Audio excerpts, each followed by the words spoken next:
So let's first look at tribalism. Religion and politics. What is tribalism? Religion and politics. What is religious bigotry? Let's start with religious bigotry. What is religious bigotry? Determine the future of Nigeria. You see, we've been talking about Christianity for a long time. It appears it's only Christianity that is the only religion that can be scrutinized or criticized. Tribalism. We also have Islam. We have other forms of religion, but the two major religions in Nigeria is Islam. Now, most people in the north, particularly the core north, are more influenced by religion. And why is it so that religion happens to be a good life of deeper influence in the north than any other place? Now, the religion they call Islam is not a religion practiced for the purpose of salvation. Thank you and God bless. Islam in Nigeria is not a religion that is practiced for purpose of salvation. Rather, a group of people who are self-entitled that the country belongs to them. They are still, operating the mentality of conquest of the Usman Dan Fodio of the 18th century till this moment.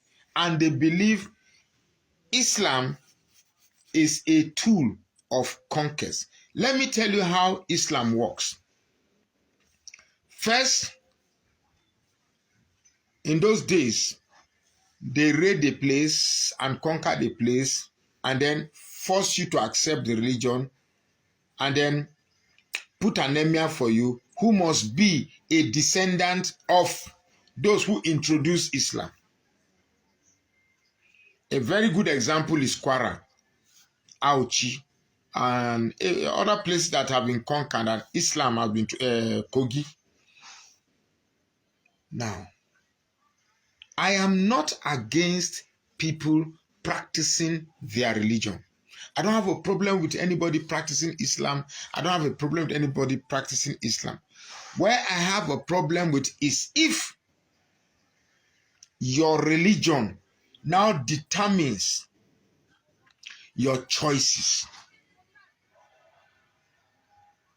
I know people, even if you bring the biggest, the highest professor that's a Christian and the dumbest Muslim, they will tell you that a goat that is a Muslim is better than a professor that is a Christian. They say it here. They say it here always. Now, we have been handling these sentiments for many years. The question is, where has it led us to? Where exactly has it brought us? Where has it brought us? Now, it's amazing that other than the fact that religion has brainwashed us, we've talked countlessly on Christianity and fake pastors and fake miracles and fake everything that we see every day. But other than that, we are in 2025. Nigeria got independence in 1960. That is 65 years after. Where exactly are we? And where are we going to be in the future? It appears some people don't give a hoot. Some people don't give a damn whether the country crashed, whether we move forward. I know some people. I'm trying to handle this topic without necessarily offending a group of people. But we have to say this. I know people from the South. We don't vote on the people from the South and the Southeast. Even though I know my Yoruba brothers who say the Igbos, they vote based on tribalism. No. The Igbo, I can tell you for sure, the Igbo man does not vote on the basis of tribalism. The Igbo man votes for the person that will create an environment that will be conducive for them, conducive for them to stay. They don't vote on the basis of tribalism. But here in the North, they vote on the basis of tribalism and religious bigotry, but more of religious bigotry. More of religious bigotry. I know some, you see, I was watching one video yesterday about Sheikh Jingri. Let me see, I think I have that video. Let me play the video.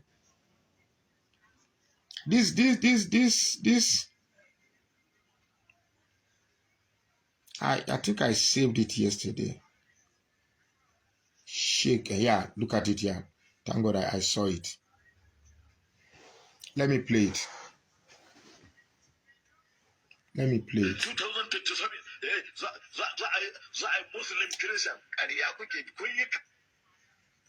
Now these are the people. Let me play. Sorry. 2027,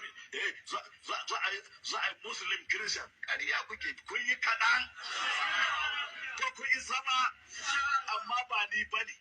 Allah ne ba zai yarda ba. Ba ku da ƙuri'a. Ba ku da ƙuri'a. Magana ku yi wuru-wuru, ku je Faransa ko ku je Ingila ko ku je wani guri wai a yi wawa ido a harbi wato sakamakon zaɓe sanda Ahmad. Let me play it again. This is 30 seconds. 2027. Za a Muslim Christian ƙarya kuke kun yi kaɗan ko kun yi sama amma ba ni ba ne Allah ne ba zai yarda ba ba ku da ƙuri'a ba ku da ƙuri'a magana ku yi wuru-wuru ku je Faransa ko ku je Ingila ko ku je wani guri wai a yi wawa ido a harbi wato sakamakon zaɓe sanda Ahmad. Okay. You see, we on this page we talk about pastors always, but we've never spoken about imams. These characters are the very problem of the North. That is the only thing that survives them. They present themselves as defenders of Islam. What he was saying in that video is that people are already projecting that in 2027 is going to be Muslim Christian. He said that will never happen. That it's not him, it's not the one saying it, but it's Allah that is saying it. It's not the one that is rejecting Muslim Christian, but it's Allah that is going to reject it. You see, in Nigeria, most Muslims see Christians as docile. And that is because we have pastors who are more interested in money than the body of Christ. They are not really, look, the only time they will come out is if they, let's say Tinubu makes a law today that they ban first seed or first fruit. All these pastors will be talking. But Muslim ticket, Muslim ticket for life, they don't send. So long as their businesses are not tempered, none of these pastors will talk. So what the pastor is, these are the, for me, I don't call them imams. I call them hate sowers. You can't imagine the type of hate these Muslim clerics sow in the North. They sow very, very deep hate. These imams are the ones that politicians use, because once, if election is going to take place tomorrow, they gather them in the mosque, and imam says, vote for this person. If you don't vote for this person, I'm going to curse you. Now, most Muslims believe that imam have the power to curse them, and once he curses them, it stays. So because of that fear, a lot of them will go and vote according to the will of the imam, not according to their will.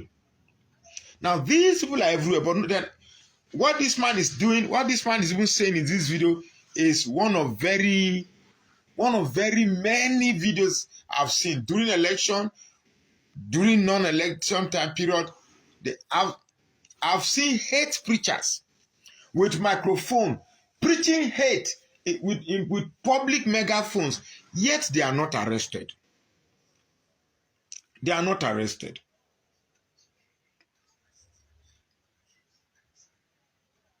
So, what is the essence of voting if at the end of the day, people, because the whole idea of voting is because of the belief that good is greater than evil.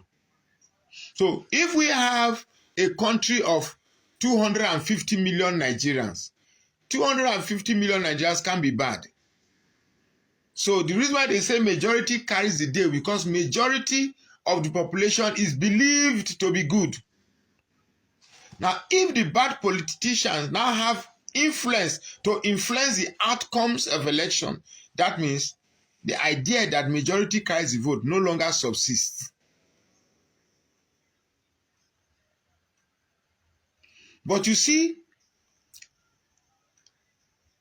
I've always thought that religion is a problem of Nigeria. Look, let me tell you, religion is not the problem of Nigeria. For me, yes, religion is part of the problem, but the biggest problem, I won't say a year, 2 years ago, 3 years ago, I won't say this. But now that I've seen it, in fact, my experience in Kwara State and my experience in Ibadan, God, I can't even begin to narrate what I saw in Ibadan. Look, the northern man, it is easier to relate with a northern Muslim on political issue. Trust me, I'm telling you, it is easier to discuss with them that, look, the only thing that is holding back the North from doing what is right during the political election period is fear. Fear for the fact that maybe they'll be beaten, they'll be flogged. I saw one video where one elderly man was being flogged by a small boy because he criticized the governor of Kaduna State. Grown-up man of over 60, they are flogging him like a child. That is religion at play.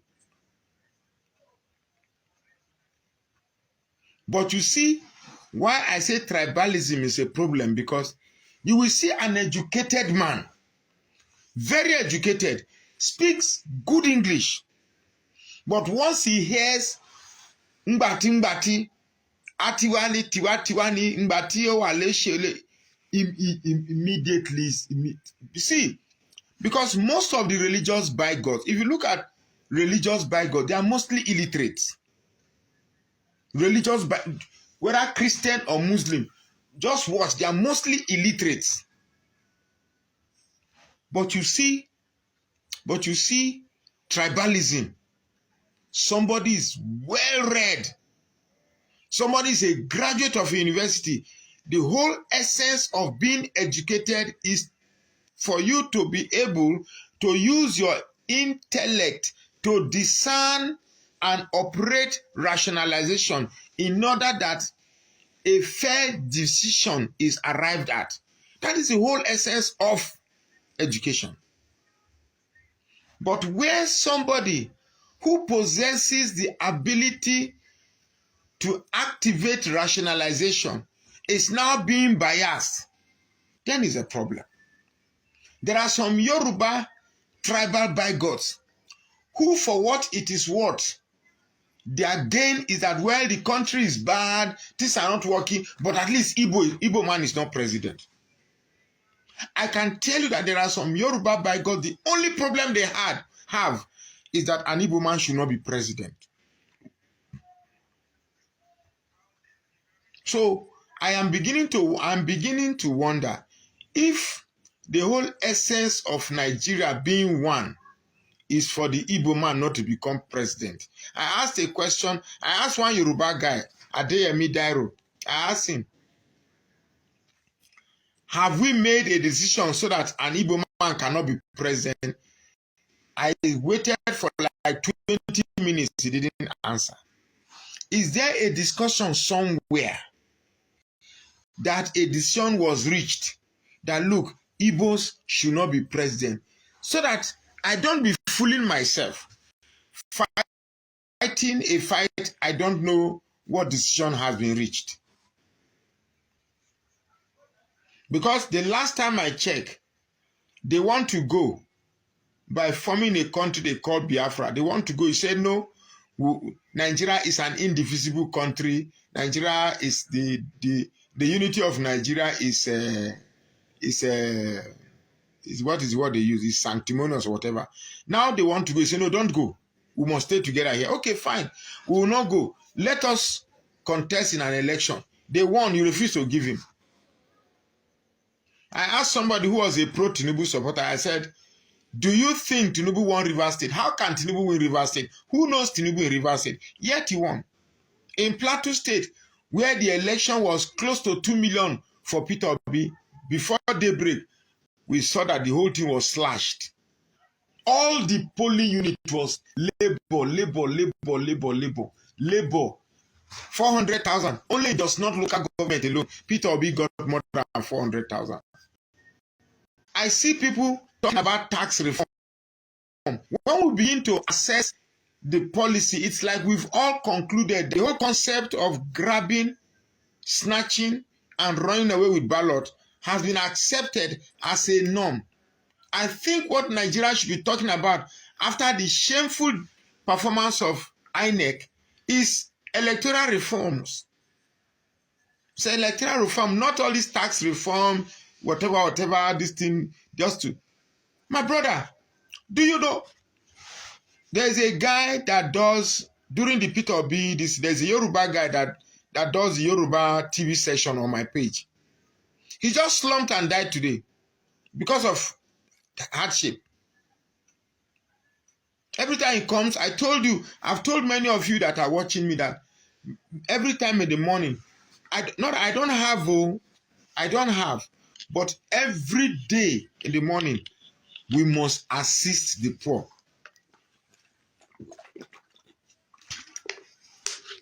Every day, we must assist the poor. Every day. There's no day we don't assist the poor. So, I just heard he slumped and died. And I'm like, oh, we're about the same age with this guy. Throughout today, I've been scared. Really, really scared. Because it can happen to anybody. I pray God give me more time to stay. Let me see my children get married, give me grandchildren, then I can go in peace. But it's funny. People are hungry, for crying out loud. Let me repeat myself.